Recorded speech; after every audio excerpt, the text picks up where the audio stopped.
Retornamos com o programa Momentos Espirituais, hoje, 22 de fevereiro de 2019. Estamos na companhia do nosso querido Marcos, do nosso querido João. Estudamos na primeira hora o capítulo 9 de O Evangelho segundo o Espiritismo, capítulo intitulado Bem-aventurados os brandos e pacíficos. E agora vamos dar continuidade ao estudo da obra Nosso Lar através do capítulo 25º, intitulado Generoso Alvitre. Eu até pesquisei aqui, Marcelo, alvitre. Alvitre, é convite, né? É um conselho. Conselho. Generoso conselho. Isso. Generoso conselho, isso aí.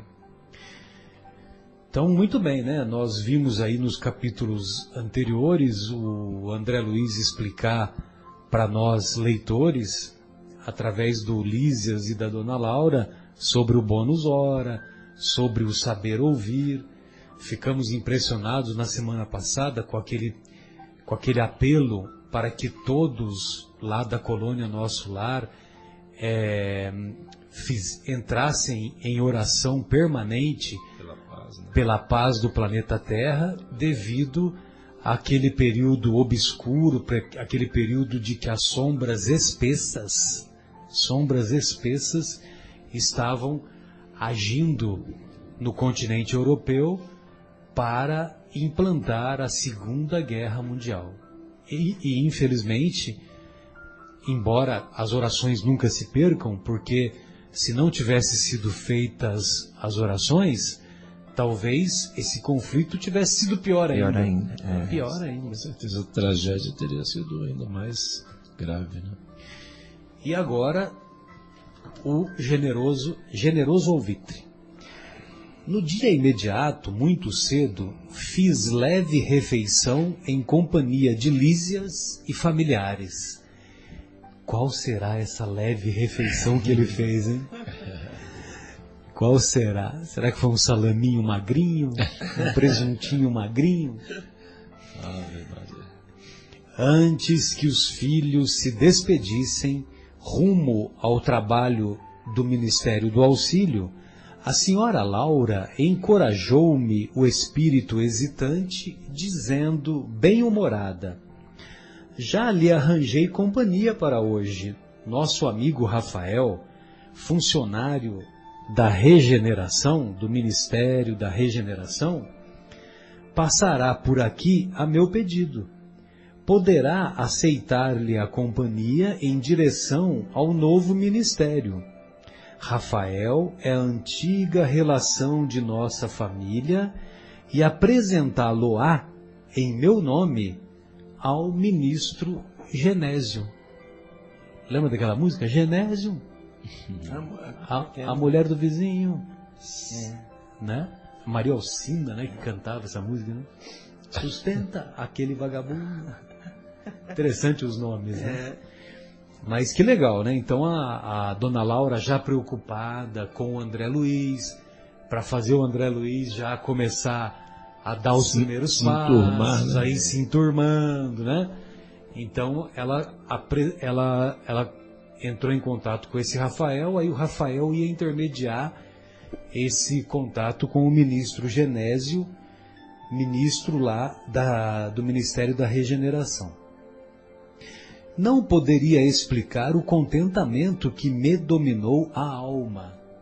Olha só que interessante, né? Ele ficou feliz, né? Porque ela pensou nele e ele estava... nós devemos nos recordar que o André Luiz, ele já queria executar tarefas, né? Executar trabalhos, né? E a Dona Laura, antevendo essa situação, pediu o concurso do Rafael. Não poderia explicar o contentamento que me dominou a alma. Estava radiante. Agradeci comovido sem encontrar palavras que definissem meu júbilo, minha alegria. Lísias, por sua vez, demonstrou grande alegria. Abraçou-me efusivamente antes de sair, ele está se comprometendo, pisando-me o coração. Ao beijar o filho, a senhora Laura recomendou: você, Lísias, avise ao ministro Clarencio que comparecerei ao expediente logo que entregue nosso amigo aos cuidados de Rafael. Né? Muito bem. Comovidíssimo, eu não conseguia agradecer tamanha dedicação. Veja você, um gesto tão simples, né? Que a dona Laura está intermediando, né? Esse contato do Rafael, para que o Rafael apresentasse ao ministro Genésio, ministro lá da Regeneração, Ministério da Regeneração. E ele ficou comovidíssimo, né? Imagine você, uma coisa tão simples, né? Tantas coisas simples que a gente faz no nosso dia a dia, um olhar, um cumprimento. Eu fiquei um pouco chateado nesses dias que eu tive a oportunidade de conhecer como é que se diz, lá na Paris, lá na França, Roma, na Itália. Tudo bem que são cidades maiores, né? São cidades cosmopolitas, mas, poxa vida, né? Nós entramos aqui num elevador, aqui no nosso país, mesmo em cidades grandes, nós entramos no elevador e já tem alguém lá no elevador. E nós cumprimentamos. Sim. E as pessoas que estão no elevador respondem ao cumprimento. Mesmo que seja bom dia, boa tarde, boa noite, tudo bem, você não precisa contar a sua vida, ninguém quer saber, né, como é que foi o seu dia, enfim, nós não queremos necessariamente estabelecer um diálogo. Mas o que custa ser gentil falando bom dia, boa tarde, boa noite? E eu fiquei assim um pouco decepcionado, porque eu entrava lá no elevador lá dos hotéis, né, que a gente ficou hospedado. Ninguém falava nada. Eu falava buongiorno, bonjour, né, até gastava, né, o meu francês, o meu italiano, e as pessoas não respondiam. Não respondiam. Isso me dava uma saudade do Brasil, rapaz. Impressionante. Além da saudade do arroz com feijão. Né? Sem dúvida.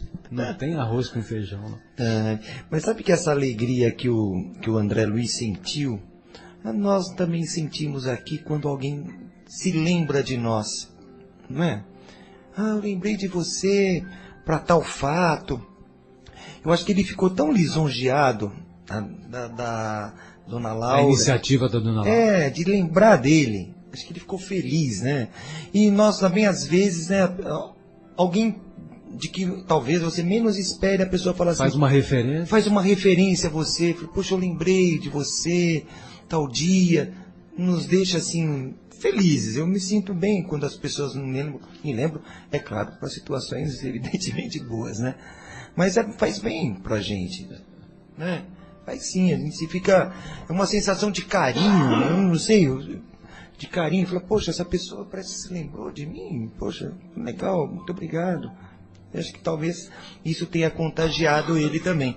Além, é claro, da coisa nobre do que ele iria fazer, né? Sem dúvida. Isso me lembra também aquele encontro... Desculpem.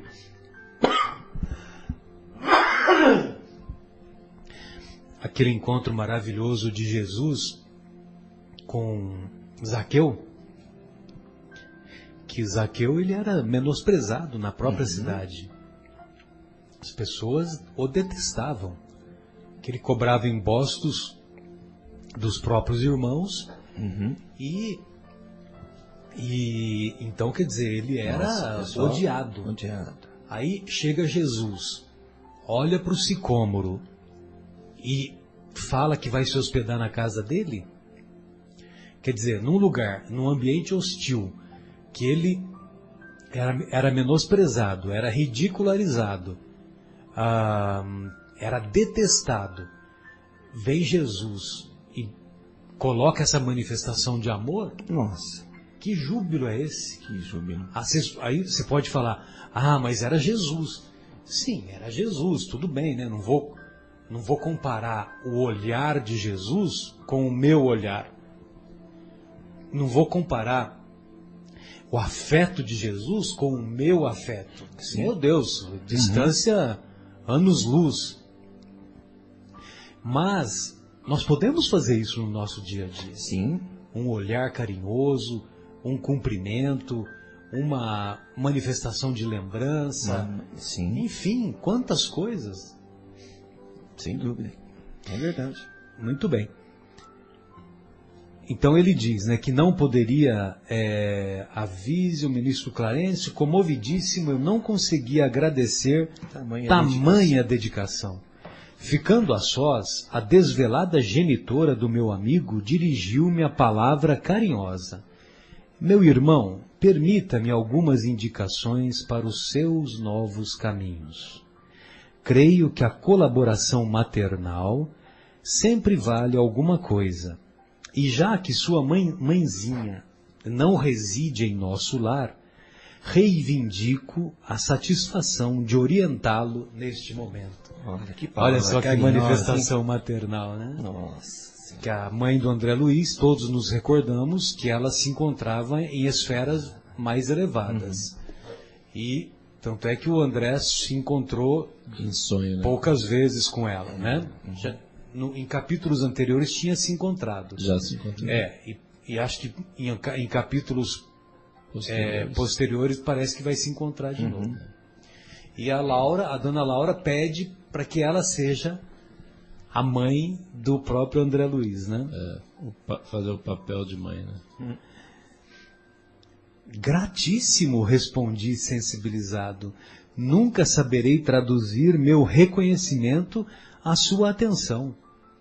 Sorriu a bondosa senhora, acrescentando: estou informada de que pediu trabalho há algum tempo. Sim, sim, esclareci, relembrando as elucidações de Clarencio. Sei, igualmente, que não o obteve de pronto, recebendo mais tarde a necessária autorização para visitar os ministérios que nos ligam mais fortemente à terra. Esboçando significativa expressão fisionômica, a boa senhora acrescentou: é justamente neste sentido que lhe ofereço minhas sugestões humildes. Ou seja, ela vai dar as dicas para ele. Falo com o direito de experiência maior. Detendo agora essa autorização, abandone, quanto lhe seja possível, os propósitos de mera curiosidade. Então, de posse dessa autorização, abandone esse negócio de querer conhecer só por curiosidade. Abandone esses propósitos. Agora é trabalho. Não deseje personificar a mariposa de lâmpada em lâmpada. Ou seja, vai ficar vendo detalhes e vai colocar nome, a mariposa Joaninha, a mariposa Evinha, nas várias lâmpadas, né? Ou seja, não fique se prendendo a detalhes de curiosidade. Sei que seu espírito de pesquisa intelectual é muito forte. Médico estudioso, apaixonado de novidades e enigmas, ser-lhe-á muito fácil deslizar na posição nova. Não esqueça que poderá obter valores mais preciosos e dignos que a simples análise das coisas. A curiosidade, mesmo sadia, pode ser zona mental muito interessante, mas perigosa por vezes. Dentro dela, o espírito desassombrado e leal consegue movimentar-se em atividades nobilitantes, mas os indecisos e inexperientes podem conhecer dores amargas. Então, dentro dela, a curiosidade, o espírito desassombrado e leal consegue movimentar-se em atividades nobres, mas os indecisos e inexperientes podem conhecer dores amargas, sem proveito para ninguém. É engraçado, né, Marcelo? Fica preso a simples curiosidade. É isso que quer dizer. Exatamente. E nos livros, né, de André Luiz, ele, em várias situações, ele transmite, né, o raciocínio dele. Ele falou, nossa, eu queria até isso, mas fiquei até curioso de saber, mas não vou falar para não vou questionar para não atrapalhar a sublimidade do momento, enfim. E ele realmente colocou em prática e dá os exemplos, né, bastante nos livros. Né? Em vários livros, é verdade. E o curioso também é que os benfeitores que o acompanhavam nesta obra e nas outras obras, é muito comum que eles adivinhavam o que ele estava pensando. Exatamente. E já se antecipavam nas explicações. Eles usavam o termo, veio de encontro aos meus questionamentos íntimos. Então, assim... Mas ele aprendeu a controlar essa curiosidade... Só pela curiosidade, ou pela pesquisa científica, vamos dizer, que ele, mesmo, igual ela falou aqui, né, até, como é que ele diz aqui? Apaixonado de novidades e enigmas, seria muito fácil deslizar na posição nova, quer dizer, ela falou também, sei que seu espírito de pesquisa intelectual é muito forte. Que ele tinha essa questão, que ele era um pesquisador, né? Então, o pesquisador ele sempre questiona muito, então mas ele aprendeu a dominar, né? E aí os benfeitores adivinhavam o pensamento, né? Porque estava certamente olhando o pensamento dele, adivinhava e já vinha em resposta, né? Para esclarecer. Né? Então, por isso que é um generoso alvitre, o título do capítulo, né? Generoso dá um conselho. conselho e faz uma advertência até, né? Exato. Né? Porque ela fala, os indecisos e os inexperientes. Né? Então, de certa forma, ele precisava de um pouco mais de experiência, estava ingressando. Inexperiente, né? era o caso dele. Né? Era o caso dele. Não que fosse indeciso, mas ele era inexperiente. E juntando a toda essa formação, essa última encarnação que ele teve como um médico, como um pesquisador, como uma pessoa que busca entendimento dos fatos, né? Dos enigmas. Né? Carlos Chagas, né? Ele só foi o Carlos Chagas. Não, o cara é um pesquisador, né? Então ela faz essa ótima observação, esse ótimo conceito. Carlos Chagas só foi o único brasileiro até hoje a ser indicado para o Prêmio Nobel de Medicina. Puxa vida. Único brasileiro até hoje. Não sabia.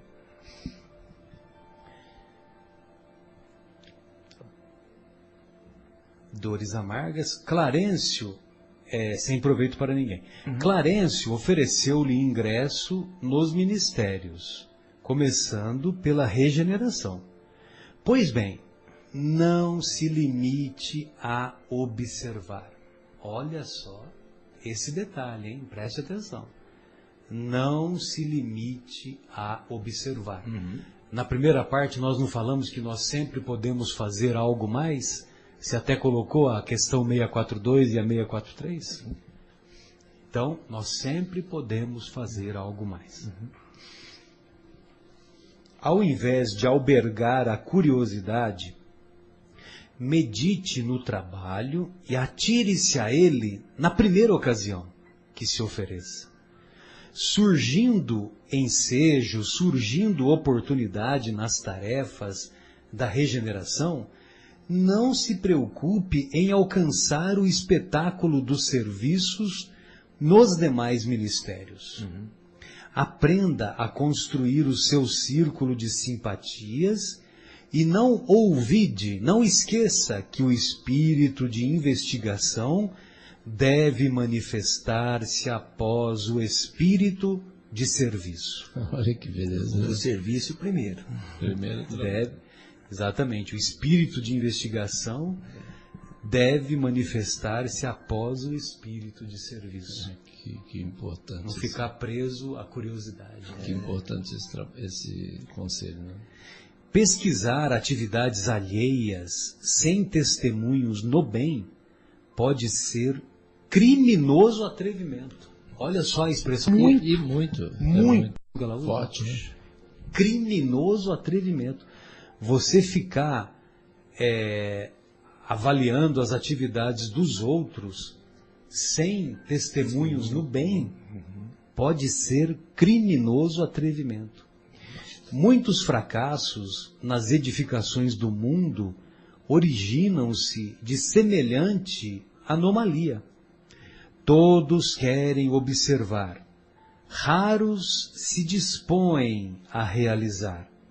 Somente o trabalho digno confere ao espírito o merecimento indispensável a quaisquer direitos novos.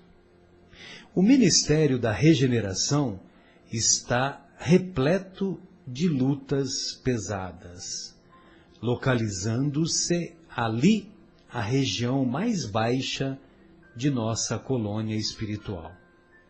Então, o ministério da regeneração está repleto de lutas pesadas, localizando-se ali a região mais baixa de nossa colônia espiritual, né? Ou seja, é o trabalho mais grosseiro, é o trabalho que recebe os espíritos desencarnados, recém-desencarnados, muitos em situações precárias, em situações muitos que se demoraram desoladoras, no umbral. Por bastante muitos tempo. ficaram um tempo exagerado lá no umbral, nas regiões inferiores. Muitos fracassos, todos querem observar, raros se dispõem a realizar. Somente o trabalho digno confere ao espírito o merecimento indispensável a quaisquer direitos novos. O ministério da regeneração está repleto de lutas pesadas, localizando-se ali a região mais baixa de nossa colônia espiritual. Saem de lá todas as turmas destinadas aos serviços mais árduos. Não se considere, porém, humilhado por atender às tarefas humildes. Não se considere humilhado por atender às tarefas humildes. Muitas vezes nós queremos os cargos de chefia, né? As tarefas de chefia. Mas aquelas tarefas mais humildes... olha, eu vou trabalhar eu quero trabalhar lá na cozinha do centro espírita, mas descascar batata eu descasco. Mas esse negócio de passar pano, não. Isso não é comigo. Varrer o chão também não. Varrer o chão também não. Lavar a louça não. Lavar a louça também não. Então, quer dizer, já vai selecionando, né, a atividade, né? Lembro-lhe que em todas as nossas esferas, desde o planeta até os núcleos mais elevados das zonas superiores, em nos referindo à Terra, o maior trabalhador é o próprio Cristo, e que ele não desdenhou o serrote pesado de uma carpintaria. Que exemplo, Ele né? não menosprezou o serrote pesado de uma carpintaria. E naquela época os instrumentos acho que eram pesados É mesmo. verdade, é isso que eu estava pensando aqui, que não era uma lâmina igual, né, de um serrote moderno. Né? Não. Devia ser uma coisa bem tosca, né? Pesada, tosca. O ministro Clarencio autorizou-o gentilmente a conhecer, visitar e analisar. Mas pode, como servidor de bom senso, converter observações em tarefa útil. É possível receber alguém dos que administram, quando peça determinado gênero de atividade reservada, com justiça, aos que muito hão lutado e sofrido no capítulo da especialização.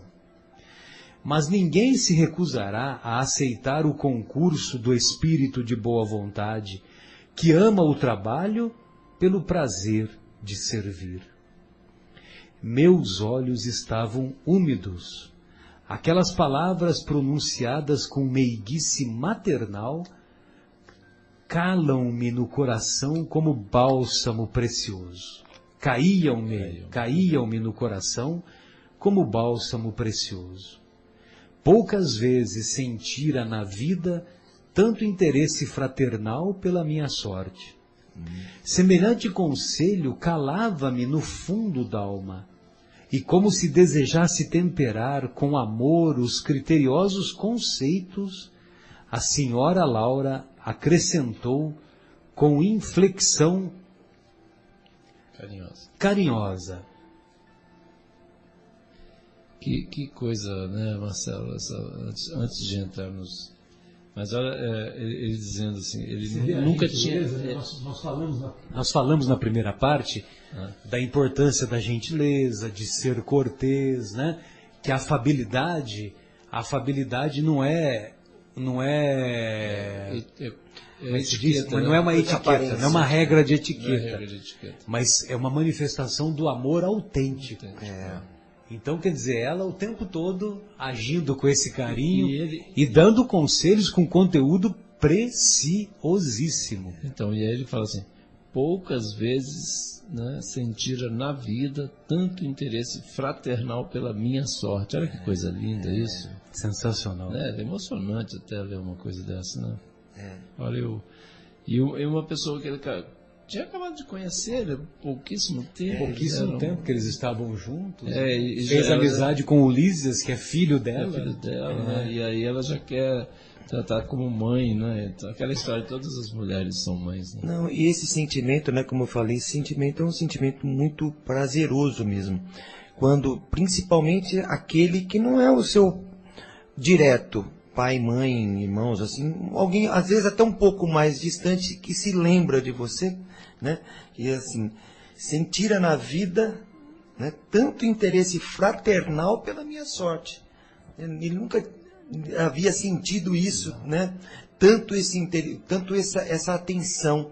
Então, isso causou a ele muita felicidade. Emoção, né? Ele estava com os olhos úmidos, ele estava chorando de emoção. E realmente é emocionante mesmo, né? A gente sentir isso aí, como você disse. A ciência de recomeçar, diz a dona Laura, carinhosamente, é das mais nobres que nosso espírito pode aprender. São muito raros os que a compreendem nas esferas da crosta. A ciência de recomeçar é das mais nobres que nosso espírito pode aprender. São muito raros os que a compreendem nas esferas da crosta. Temos escassos exemplos humanos nesse sentido. Lembremos, contudo, o exemplo de Paulo de Tarso, doutor do Sinédrio, esperança de uma raça, pela cultura e pela mocidade, alvo de geral atenção em Jerusalém, que voltou um dia ao deserto para recomeçar a experiência humana como tecelão rústico e pobre. Não, essa passagem do Paulo de Tarso é demais, né? Não. Ele ficar 3 anos trabalhando como tecelão. Eu acho, Marcelo, realmente... No oásis de Dan. Mas eu acho que o ponto, inclusive, mais forte, que assim, era bem dolorido, toda vez que eu repasso aquela situação lá, é quando ele retornou, né, após ter sido o grande perseguidor dos cristãos, né, quando ele retornou lá para Jerusalém, né, exatamente falar com Pedro. Os apóstolos não queriam receber. Não queriam, né? E olha o que ele teve que passar, né? E ele já sabia que, olha, você tem toda a razão, você tem que, eu realmente fiz isso, tal. Mas enfim, olha que grandeza de espírito, exatamente, que grandeza de espírito do Paulo, é muito impressionante. Ali, o Barnabé faz o meio-campo, né? Se não me engano, faz o Barnabé que faz o meio-campo. E aí ele, quer dizer, na hora, quando Jesus apareceu para ele ali, ele já demonstrou a grandeza de espírito na hora, falou, deixa tudo lá. O que queres que eu faça? O que queres que eu faça? Pronto, tudo bem, desculpa aí a vergonha que eu passei, Jesus, fala aí o que eu tenho que fazer. Pronto, já entendi. Caiu minha ficha. Passou a vergonha, né? E olha que grandeza de espírito, né, Marcelo? A moçada de hoje em dia fala, você quer passar vergonha no crédito ou no débito? No crédito, no débito. Interessante. Muito bem. Temos escassos exemplos. Esperança, Paulo de Tarso, né? A esperança de uma raça pela cultura, pela mocidade. Recomeçou a experiência humana como tecelão rústico e pobre. Não pude mais. Tomei-lhe as mãos como filho agradecido e cobri-as do pranto jubiloso que me inundava o coração. A genitora de Lísias, agora de olhos fixos no horizonte, murmurou: muito grata, meu irmão. Creio que você não veio a esta casa atendendo ao mecanismo da casualidade. Estamos todos entrelaçados em teia de amizade secular. Brevemente voltarei ao círculo da carne. Entretanto, continuaremos sempre unidos pelo coração. Espero vê-lo animado e feliz antes de minha partida. Faça desta casa a sua habitação. Trabalhe e anime-se confiando em Deus. Levantei os olhos rasos d'água, fixei-lhe a expressão carinhosa, experimentei a felicidade que nasce dos afetos puros e tive impressão de conhecer minha interlocutora de velhos tempos, embora tentasse inutilmente identificar-lhe o carinho nas lembranças mais distantes. Quis beijá-la muitas vezes, com o enternecimento filial do coração. Mas nesse instante, alguém bateu à porta. Fitou-me a senhora Laura, mostrando indefinível ternura maternal, e falou: é Rafael que vem buscá-lo. Vá, meu amigo, pensando em Jesus. Trabalhe para o bem dos outros, para que possa encontrar seu próprio bem. Que coisa linda, né? Coisa sensacional, né? Sensacional. Quis beijá-la várias vezes com enternecimento filial do coração. Essa é gratidão, né? Exato. Iria... Você vê um diálogo tão simples, né? Tão rico, né? De sentimentos, né? Sim. De emoções, né? De emoções, assim, que é tocante para todos nós, né? É verdade. E podemos fazer isso no dia a dia. Não é só lá no mundo espiritual que podemos fazer, né? Podemos fazer aqui também. Sim. Né? Um conselho, um bom conselho, né? Evidentemente, regado de uma intenção de amor, regado de amor, né? É sempre muito útil. Você coloca a pessoa, faz a pessoa lembrar de algumas coisas e ajuda a encontrar um caminho, né? E foi isso que a dona Laura fez, né? Nesse belíssimo capítulo de generoso conselho, generoso alvitre. Né? E nós temos também conselhos que estão fora, que às vezes nós recebemos conselhos que não estão de acordo, conselhos que nos levam a pensar diferentes conselhos ruins, né? E às vezes até por maledicência mesmo. Não, porque você não faz isso, né? Contra um ou outro. Então nós temos que estar com a nossa vibração em alta para que não sejamos levados para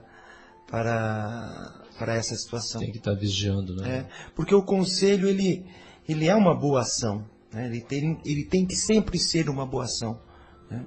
Não ser uma coisa que leve a pessoa a fazer coisas indesejadas, né?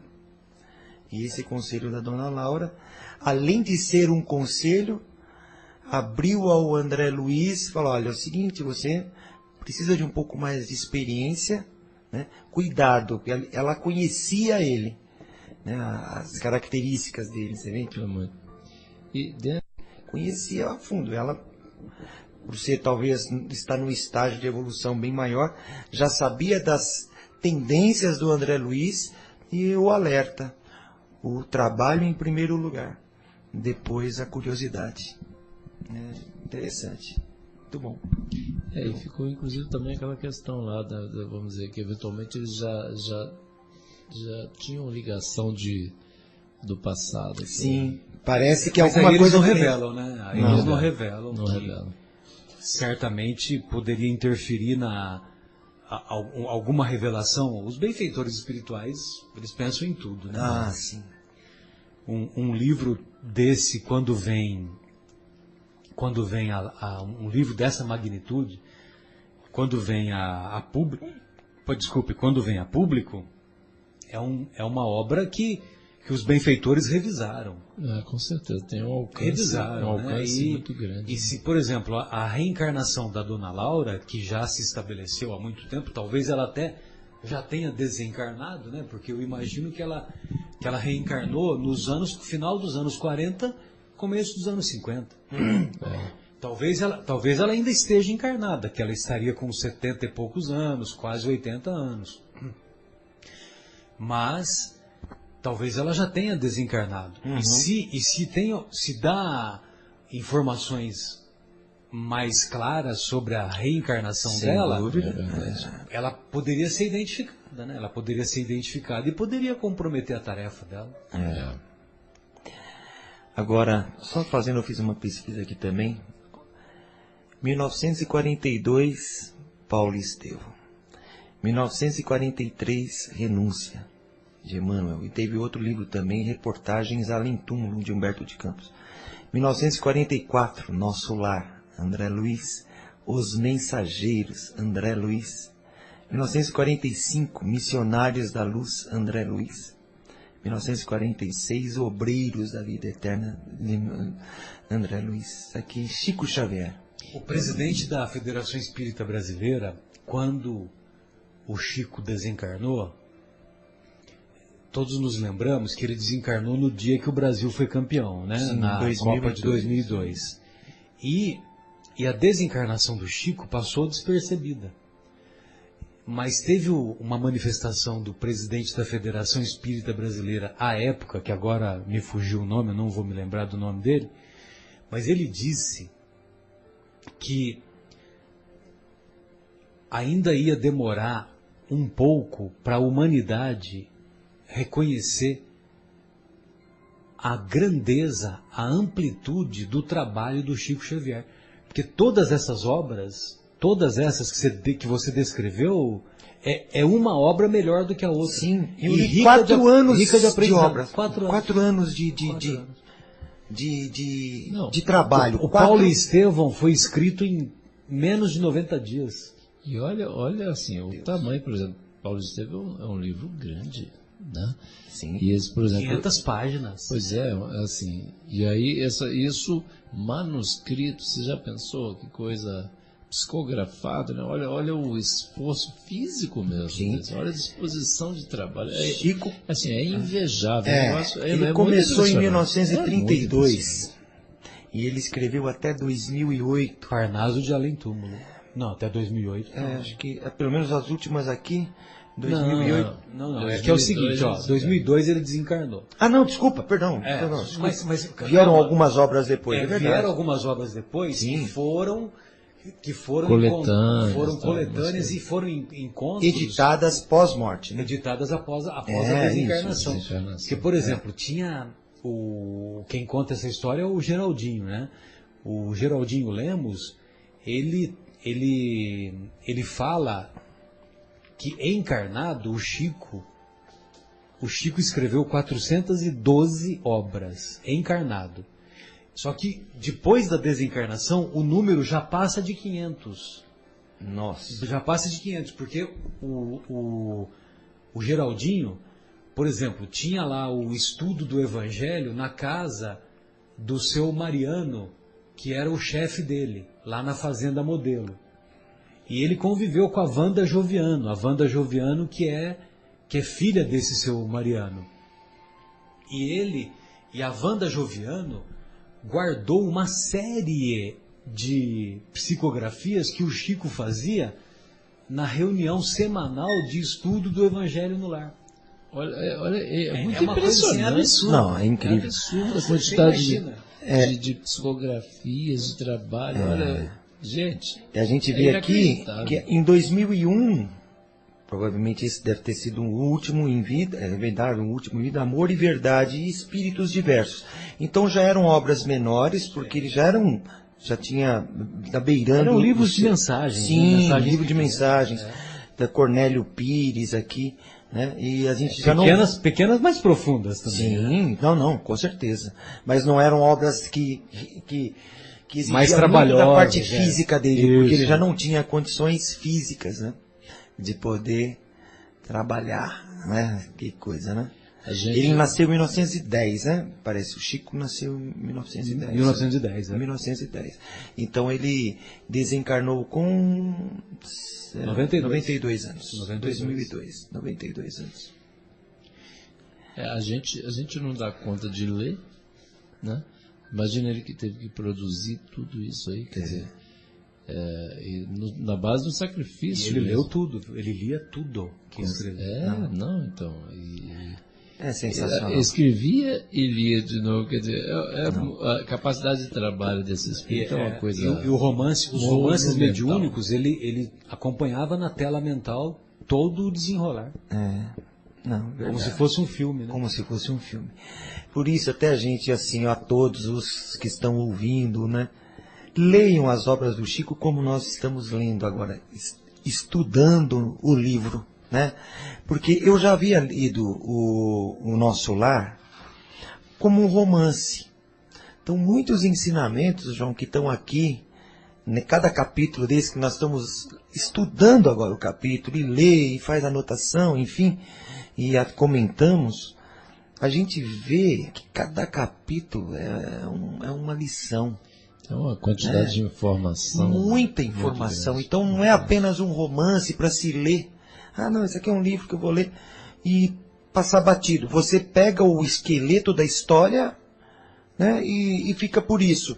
Mas não, pegue os dedinhos desse esqueleto, as nuances que ali tem coisa muito rica, né? Conselhos, enfim, muita informação, coisa de... Mesmo, por exemplo, esses, vamos dizer que são os romances, né? Por exemplo, Paulo Estevam, mas que traz muita informação e a gente tem que estar atento na leitura para não perder o fio da meada, né? Porque traz muita informação sobre toda o histórico, o passo a passo de como é que foi acontecendo, todo o desenvolvimento de todas aquelas personagens lá que vivenciaram aquele momento tão importante da humanidade, né? Que vamos dizer, a passagem de Paulo também, né? Quer dizer, não só a passagem do Cristo, lógico, né? Que é o auge, né? Vamos dizer assim, o divisor de águas, mas assim, Paulo também foi, vamos dizer, foi um momento muito importante, né? O que ele fez, né?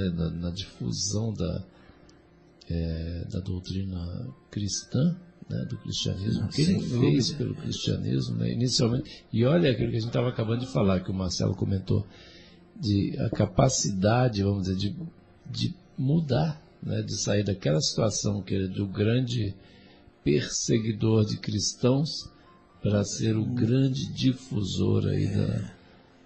E ele recomeçou, né? Ele foi o tecelão, ele foi lá, ele deixou tudo que ele tinha nesse sentido, né? Material. Ele tinha prestígio, ele era estudioso, estudioso já era tal, mas tinha posses, tinha prestígio, tinha tudo, e foi ser um tecelão. Ele recomeçou, né? no deserto. E mais um ensinamento. Ali foi um momento de reflexão, né? Porque ele precisava teve que se parar, retirar. porque foi uma mudança, né, de estilo de vida muito grande, né? Então ele tinha que parar lá e ficar para refletir lá junto com aquele casal de tecelãos lá, né? Enfim, Não, no deserto. lindo. Aquela Prisca. Isso, exatamente. Exatamente. Não, é lindo. Eu estava citando, a gente perde a oportunidade de ler essas obras do Chico, ler com o coração, ler palavra por palavra, frase por frase, porque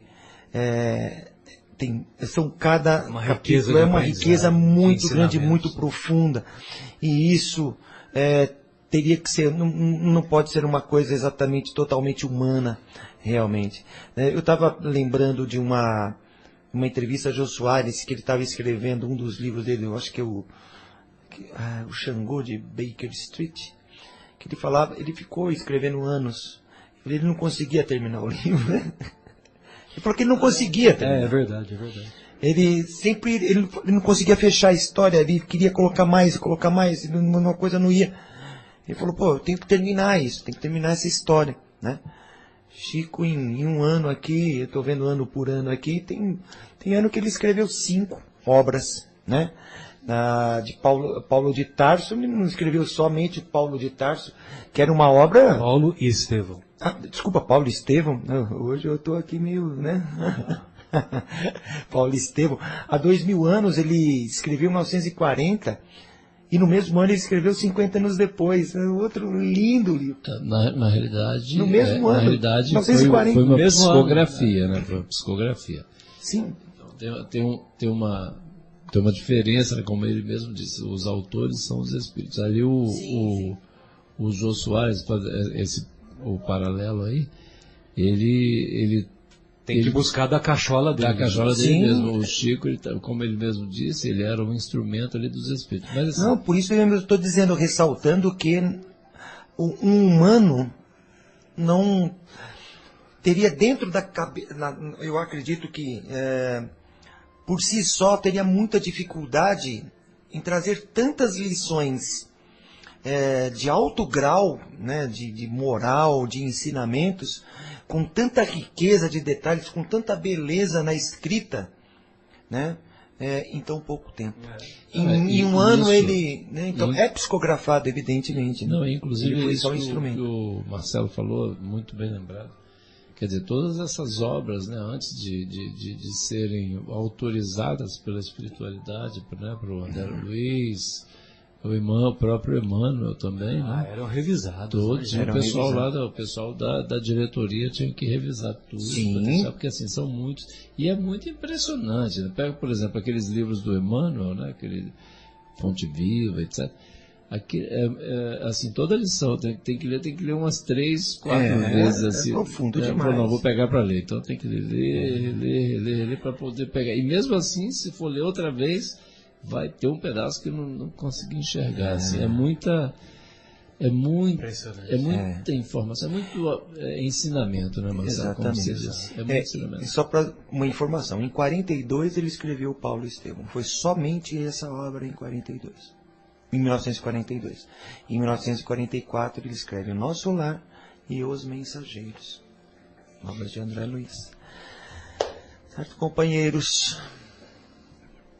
Bem, amigos, então, para nossa despedida, nós desejamos que a próxima semana seja uma semana produtiva e que os conceitos que aqui foram discutidos, foram expostos, possam contribuir para iluminar as consciências e tocar os corações que nos ouviram e que nos ouvirão. Uma boa noite a todos. João, suas despedidas. Marcos, muito obrigado, suas despedidas. Obrigado, Marcelo, Marcos, ouvintes queridos. Um grande abraço a todos e agradecemos muito a Deus aí a oportunidade de estarmos aqui estudando e recebendo, né, tanta informação, tanto estudo, tanta reflexão positiva. Então, que Deus abençoe a cada um. É isso aí, amigos. caros ouvintes, os amigos que não puderam participar esta noite. Bem lembrado, um abraço pro Leandro aí, né? Leandro, Dona Fátima. Boa recuperação, Leandro. O Afonso, o Fabinho. Um abraço, Afonso. Um abraço, Fabinho. Afonso, Dona Fátima, que se recupere rapidamente. Beijão, Fátima. E a todos, né, uma excelente semana. Fiquem com Deus. Um abraço, Guilherme. Na semana Um que abraço vem. aos 25 vizinhos de cima, aos 25 vizinhos de baixo, de todos os que nós citamos. Exatamente. O Marcelo está aparecendo agora, o eco do Marcos, já com comentários. O Maguila, né? E o Maguila. O Maguila, um abraço, ele ficava ali, né, um tempão ali nos abraços. Então fiquem com Deus, uma ótima semana a vocês, a todos, né? Na próxima sexta nos encontraremos, com certeza, se Deus quiser. 0 hora.